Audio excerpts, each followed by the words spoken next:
Your METALWORKS ARM Radiant panels ship in well-protected crates.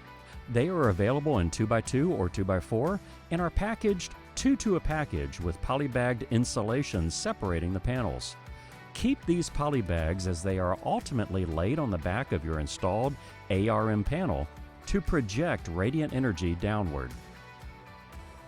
Your panels simply lay into T-bar grid, but you'll need to pay attention to your mechanical drawings for your copper pipe layouts, which will determine your panel's direction.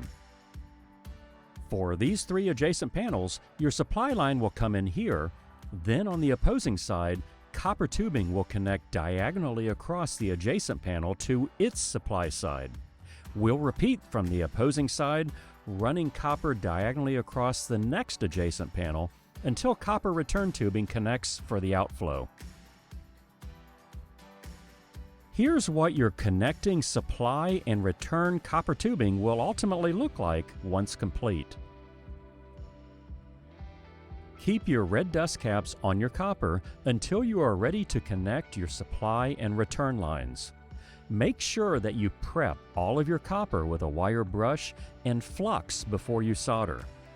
This is your supply line to the first panel. Next, we'll return out of that first panel to the adjacent panel's supply side.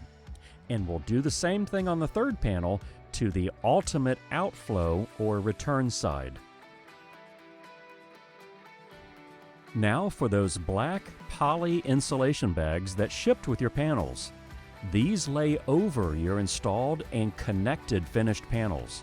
You'll need to take time and care tucking these bags around your copper and under your fittings. This insulation serves to project radiant energy downward into the building's occupied spaces. Your installation is now complete.